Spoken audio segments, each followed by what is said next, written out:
Salut, c'est Lucho, bienvenue pour les pépites du mois de septembre. Comme tu l'as sûrement compris, un mois dans le rouge et on va analyser ça tout de suite ensemble avec les 3 plus grosses tables en spin et les 7 plus grosses mains que j'ai jouées en short. Mais avant ça, je te rappelle que si tu veux travailler ton jeu et que tu veux éviter de perdre de l'argent comme ce mois-ci, eh bien tu as moins 10% sur GTO Wizard en passant par mon lien qui est dans la description. Tu peux évidemment aussi nous rejoindre dans la Lucho Family en m'envoyant un message privé si ça t'intéresse. C'est tout bête, mais quand ça se passe pas très bien, comme mon mois de septembre, c'est toujours mieux d'être accompagné et dans un groupe qui va te soutenir pour passer cette mauvaise période. Donc si tu as du mal à traverser les périodes de bad run, n'hésite pas, tu m'envoies un DM et on discute de tout ça. Maintenant, il est temps de se retrouver sur les tables pour analyser mon mois de septembre. Let's go!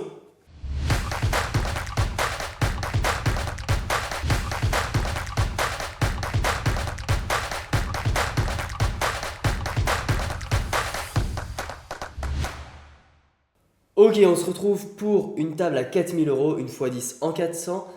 Et on a un joueur régulier en haut à droite et un joueur inconnu à ce moment-là en haut à gauche. Après quelques mains dans la partie, on va avoir paire de 2 et c'est là que tout va se jouer.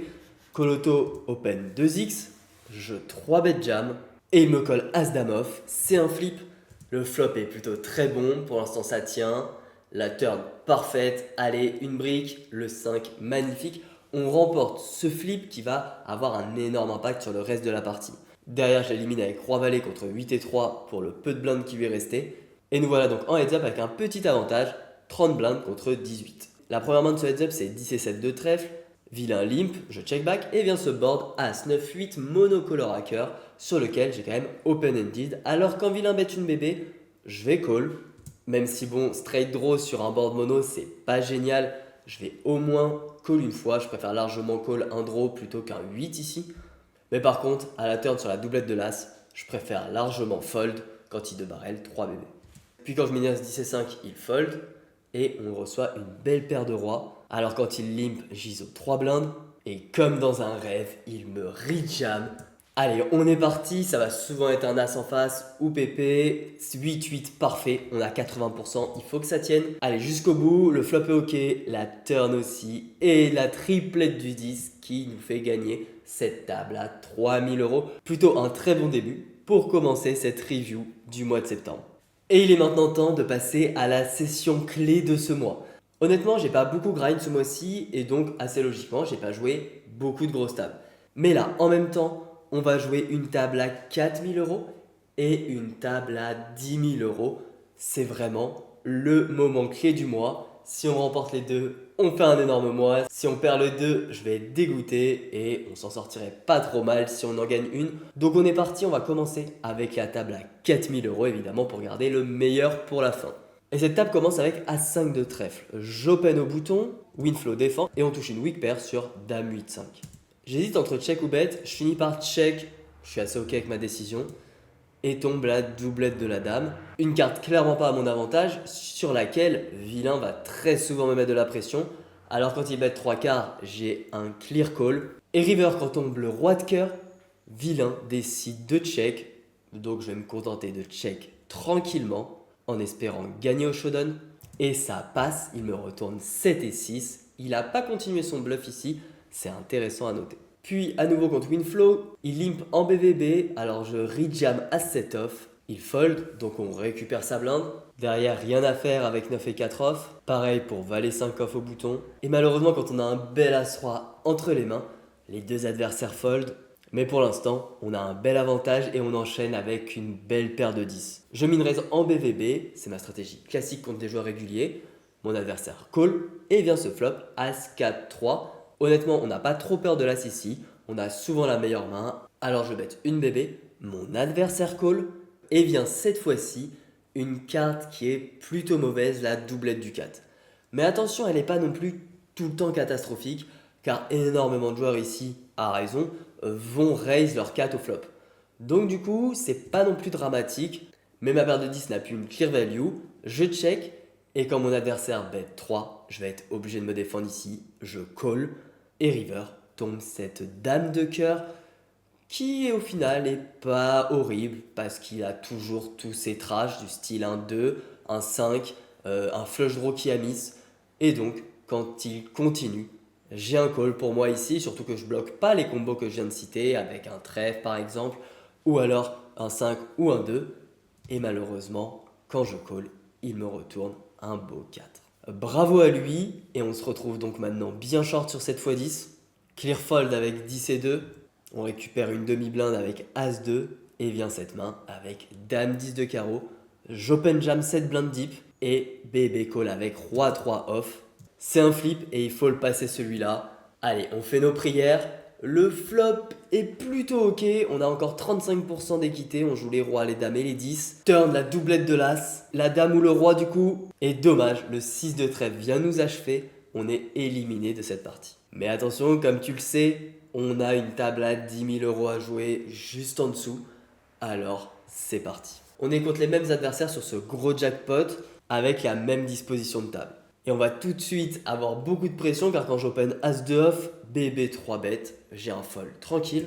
Puis si c'est de rien à faire, et vient cette belle paire de valets. On est contre Winflow à nouveau, il open 2.2 en BVB, je 3 bêtes, il call, et le flop est juste magnifique, on fait brelan sur Dame Valet 6. Quand il check, je décide de pas être trop face-up avec un check-back qui serait vraiment abusé, et je bet 3 BB, ce qui va le pousser encore à call. Une range relativement large avec pas mal de gut shots, pourquoi pas quelques PP, et tombe à la turn ce roi de cœur. On est sur une carte intéressante car il peut avoir pas mal de double paires, du style roi-dame, il peut aussi avoir roi-10 qui a paire plus draw, des dames de cœur qui auraient aussi paire plus draw.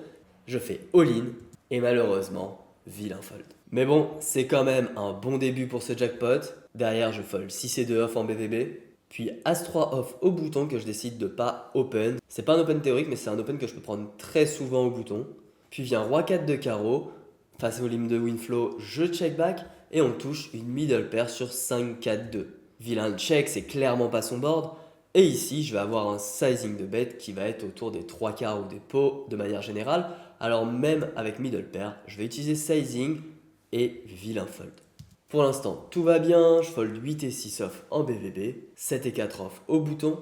Malheureusement, quand j'ai As-Valet de trèfle, il se passe rien, mais on récupère quand même une demi-blinde. Et vient cette main avec Dame 10 de cœur, j'open 2x et le joueur régulier me rejam. Bon, ici, il n'y a pas de décision, on est obligé d'y aller, même si honnêtement, avec ce type de main, on n'est pas toujours très content. Mais là, on y est, j'ai un call et on tombe très très mal car on est face à As-Dame. Mais le flop est plutôt pas mal, on touche tous les deux notre paire, et mais surtout, on a un flush draw, donc 46% d'équité. Allez, le cœur s'il te plaît. Bon, le 7 c'est mort. Aïe aïe aïe, le 9 qui nous assassine. On est maintenant à 3 blindes, il va falloir un miracle pour se refaire. Et quand je push 2 mains plus tard 6 et 5, on tombe dans paire de 10. On fait un 6 à la turn avec une gut shot, mais ça va pas suffire. Avec la doublette du valet, on se fait éliminer de ce gros jackpot. Et donc, on a perdu les deux grosses tables. Je suis dégoûté. Ça aurait pu avoir un énorme impact sur mon mois. Mais bon, comme on dit, c'est la vie. Et voilà, on a fait le tour des 3 plus grosses tables du mois. Comme je t'ai dit, j'ai pas beaucoup joué. Mais attention, il nous reste encore les 7 plus grosses mains que j'ai jouées en short. Alors c'est parti, on commence avec une belle paire de 4. On est 600 euros deep contre Pervez, un joueur régulier de la limite. J'open 2x à 40 euros. Il me 3 bet 120 euros, je call ici. Et vient ce magnifique flop 10-4-2 où on fait brelan flopper. On va voir ce que notre adversaire fait OOP. Il décide de 6 bêtes, assez classique sur ce board qui au final percute aucune des deux ranges. Donc comme il a l'avantage de base, c'est pas choquant qu'il bête beaucoup ici. Évidemment, comme c'est un board qui va énormément bet, je me vois pas raise tout de suite, je vais me contenter de call. Et turn tombe le 5 de cœur, une carte sur laquelle il peut continuer avec pas mal de flush draw, de gut shot. Mais avec ses as, il pourrait aussi jouer en check call. Cette fois-ci, il de barrel. Donc ça peut être quelques mains, comme je viens de citer, des semi-bluffs. Ça peut aussi être des trash, car c'est toujours un board où j'ai très peu hit. Et je peux avoir en call beaucoup de backdoor au flop. Mais ça peut également être, évidemment, toutes les values. Et donc ici, on va évidemment penser à toutes les top paires. Je dirais jusqu'à 10 et 9 environ qui pourraient 3 bet. Pourquoi pas quelques 10 low off qui 3 bet un peu light. Mais je suis pas sûr qu'il ait 2 barrels en value. Donc je dirais tout ce qui est valet 10+, et évidemment toutes les overpairs valet plus. Donc ici pour moi c'est principalement des mains quand même qui vont être assez intéressées par le board avec soit des draws soit des overpairs. Pour autant je trouve que le call est pas forcément mal joué car il y a beaucoup de mains qui vont mettre le troisième barrel et ça serait dommage de perdre des trash. On va voir ce que j'ai fait in-game. Ici j'ai décidé de jam. Bon, je trouve clairement pas que ce soit une erreur non plus parce qu'on est quand même à des profondeurs qui sont relativement basses et je pense que prendre tout immédiatement c'est quand même intéressant. Mais c'est vrai que l'optique de laisser 3 barrels indices ou une overpair, dans tous les cas, change pas grand chose. Ici, c'est vraiment pour maximiser sur les draws. Et vilain me call avec roi 10 malgré son roi river. On reste devant et donc on empoche ce pot de 1210 euros. Allez, on enchaîne avec une nouvelle PP, paire de 9 cette fois-ci et toujours contre le même adversaire. J'open, on est 620 deep, encore une fois, on est sur les mêmes profondeurs à peu près. J'open 2x, 40, et là, mon adversaire me 3-bet jam. Pas de discussion ici, je vais call, je vais directement mettre les mains de mon adversaire. Il a As-6 off, il est mal tombé. On a donc 70% d'équité ici. Le flop est bon, même s'il touche un 6, on est toujours à 80% d'équité. 89 à la turn sur ce roi. Et ça tient jusqu'au bout avec cette doublette de la dame. On reprend un pot à 1245 euros. Ça fait du bien après les gros jackpots qu'on a ratés tout à l'heure. Et comme on ne change pas une équipe qui gagne, on est reparti avec paire de 9, mais cette fois-ci on est contre derbichage, un autre règle de la limite. À nouveau, j'open 2x, on est quasiment 700 euros deep. Et à nouveau, je me fais 3 bet jam. Bon, bah évidemment, c'est un call. On va tout de suite regarder sa main. Il a paire de 6 cette fois-ci. On tombe très bien à nouveau. C'est parti. Il faut que ça tienne maintenant. Le flop est excellent. Il a seulement 10%. 5% à la turn. Et ça tient. Pas de 6 cette fois-ci. Et on empoche un pot à 1357 euros. Ça fait du bien. La short qui est en train de nous sauver pour l'instant. Et on enchaîne avec le quatrième plus gros pot du mois. On a As-Roi cette fois-ci et on est plus de 800 euros deep. J'open 2x face à Boboul qui est un reg de la limite. Beaucoup de battle de reg ce mois-ci comme tu peux voir. Et il me 3-bet. J'ai As-Roi. Je suis prêt à aller à tapis avec mon As-Roi. Donc je 4-bet jam. Et il me colle 826 euros. On va tout de suite à nouveau regarder sa main. Il a paire de 7. C'est un flip. On a 45% d'équité ici. Allez, j'espère voir un As ou un Roi. On manque ce flop malheureusement. Dame 9-3. Peut-être la turn. Non. Et la river, on fait nos prières. Ça tombe sur le 10. Pas de chance. On perd ce flip. On va pas gagner à tous les coups, les coups à tapis. Mais c'est vrai que bon, ici le flip nous aurait fait du bien. Donc on perd ce pot à 1650 euros. Et on arrive donc maintenant dans le top 3 avec As-Dame off. Cette fois-ci, on n'est pas contre un joueur régulier. On est contre un fou furieux. Le mec nous a fait des dingueries. Vraiment, il faisait all-in quasiment à chaque main. Donc, on se doute bien que quand on reçoit As-Dame contre ce genre d'adversaire, on a un énorme sourire. Je décide d'open 2x. Pas de size-up contre cet adversaire. J'ai pas envie de l'effrayer. Je veux qu'il continue à faire n'importe quoi. Et comme dans un rêve face à cet adversaire, il me 3-bet jam. Honnêtement, il faisait n'importe quoi. Je te l'ai déjà dit, mais c'est essentiel de le retenir. Et on va tout de suite regarder sa main, car évidemment, j'ai call. Et là, on tombe dans As-Roi, alors que le mec avait 40%, 50% de jam. Vraiment, c'était n'importe quoi. Et je call, ça va être très compliqué. On a seulement 26% d'équité. On veut une dame, on veut pourquoi pas des cœurs ici, une doublette du 6 qui permettrait de nous faire split. C'est le valet à la turn. Pourquoi pas une doublette du valet maintenant, ça nous va très bien. Donc ici c'est la dame ou le valet. Et tombe ce 5 de cœur malheureusement. On perd cet énorme pot contre lui, il n'y a rien à dire, on pouvait rien faire. 1719 euros pour lui. Je me rappelle plus très bien. Ce qu'il faut espérer dans ces cas-là, c'est que l'adversaire reste et qu'il s'en aille pas avec nos sous. Mais bon, on n'est pas maître de ça et ça fait partie aussi de la short. Le mec nous hit and run. Maintenant, c'est vraiment pas le profil à hit and run, mais là, vu qu'il prend quand même un énorme pot, il y a peut-être une chance qu'il soit parti immédiatement. Mais on va changer d'adversaire pour le deuxième plus gros pot du mois, l'avant-dernier de cette vidéo. Et on a paire de 2, 884 euros deep effectif. Donc, mon adversaire PokerFace34, qui n'est pas un joueur régulier, je ne me rappelle plus vraiment du profil, mais c'est un joueur que je joue jamais à cette limite, donc clairement pas un joueur régulier. Il limp clairement à ses profondeurs, j'ai pas envie de jam pour voler une blinde, je vais juste check back et ce flop est juste magnifique, 8, 3, 2. Alors attention, il est très très beau pour ma main évidemment, mais dans sa range, il n'a pas touché grand chose. Les joueurs récréatifs ont tendance à pas suffisamment jouer le bottom de leur range, et donc très peu de 3, très peu de 2, quelques 8, mais il va les bêtes de lui-même, donc pas d'intérêt à prendre le lead ici. Je check et il décide d'overbet ici. Non mais là c'est un rêve. Je suis très content évidemment avec ma main. Je vois énormément de 8, énormément de draw, rarement un trash pur qui joue comme ça. Et donc, malgré qu'au début je voyais très peu de choses dans sa range, quand il bet ce sizing, je vois énormément de mains intéressées par le board. Donc je reste tout de suite, je fais 3x quand même pour pas le faire fold s'il était parti avec As-4 ou As-5, 5 et 4, 6 et 5, bref, un peu tous les draws. Il me call et vient se valet à la turn. Bon, quand il me call, c'est très important d'estimer sa range. Je pense quand même que la majorité, je dis bien la majorité et pas tous, la majorité des 8 vont avoir tendance à beaucoup fast play au flop. Alors, As-8, Roi-8, Dame-8 et après en dessous, peut-être que ça va quand même se calmer un petit peu. Parfois, il y a même quelques As-3, Roi-3 qui aiment bien faire des gros bets au flop, un peu en mode panique, je veux tout faire fold pour être tranquille et pas avoir d'overcard, ce qui est pas forcément toujours bien joué, parfois c'est plutôt pas mal, mais ça va dépendre des situations franchement. Et donc ici, pour moi, il y a très peu de valets, principalement quelques 8, quelques 3 et majoritairement beaucoup, mais alors beaucoup de draws. Donc, je décide de 2 barrels, un demi.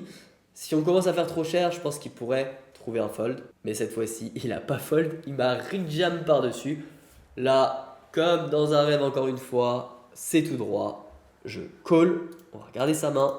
Il a 4 et 3. C'est juste incroyable son play. C'est un pur spew de A à Z. On adore. Surtout dans un aussi gros pot. Et donc, on a 100% d'équité. Évidemment, je call. Et on remporte ce pot à 1766 euros. Un régal, merci pour cette belle livraison. On n'en demandait pas tant, franchement, là c'était du grand n'importe quoi. Bref, un plaisir. Et on va maintenant se retrouver pour le plus gros pot de ce mois. Un pot à presque 2000 euros. C'est parti. On a 10 et 2, la pire main de tout ce qu'on a vu aujourd'hui. Et par contre, on va retrouver notre ami Pervez, ce joueur régulier en short de 100 euros qui nous battle de temps en temps. Et donc c'est parti, on est quasiment 900 euros deep. J'open 2x, il call, on va jouer un raise pot cette fois-ci. Et vient ce board juste magnifique pour notre main. Une belle flush flopée sur ce board mono, roi 6-5. Bon, le spot est magnifique, mais maintenant il va falloir réussir à prendre de la value. Alors je bête un quart. Et là, mon adversaire me raise 4x, 82,4 euros.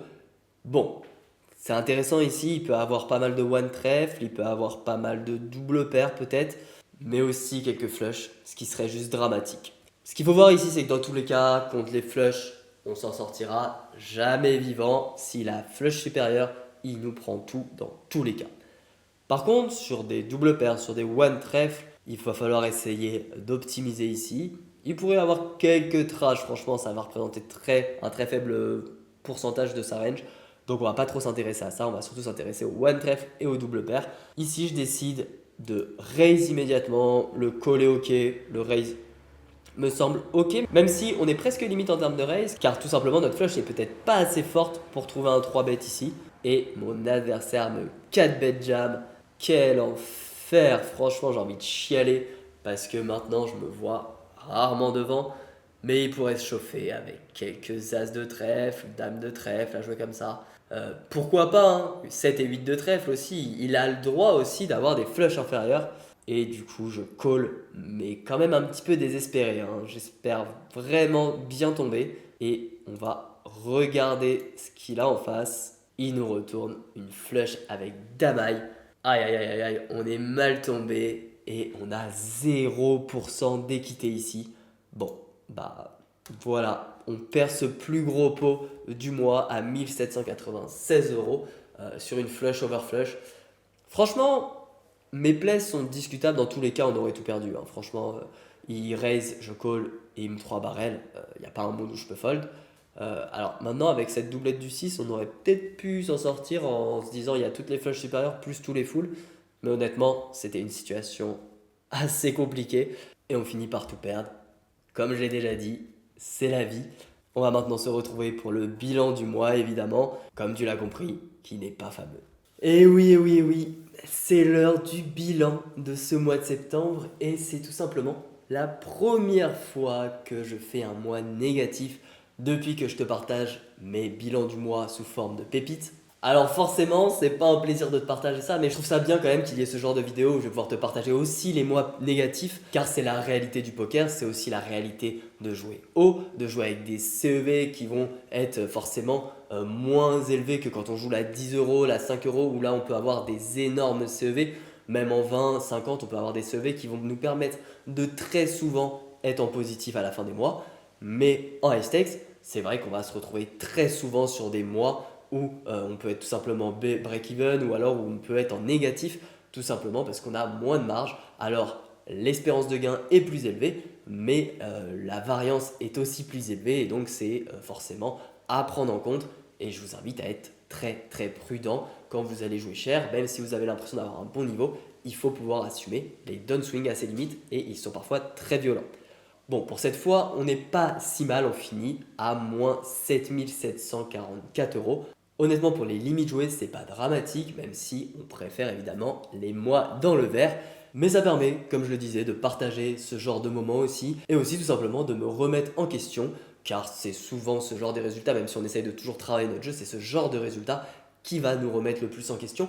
Et c'est d'ailleurs l'importance de bien être entouré. Donc une nouvelle fois, si tu as du mal avec ces périodes, ou alors si tu veux progresser et un jour peut-être jouer les plus hautes limites du .fr, tu peux m'envoyer un message privé pour rejoindre la Lucho Family. Tu as Instagram et Discord dans la description. D'ailleurs, j'ai pas encore le bilan du mois de septembre de la Lucho Family, donc je les partagerai sur Instagram et sur Discord comme à mon habitude. Donc si tu veux suivre tout ça, eh bien tu n'as plus qu'à nous rejoindre sur les différents réseaux. Et je te dis à très vite pour de nouvelles vidéos. Allez, ciao!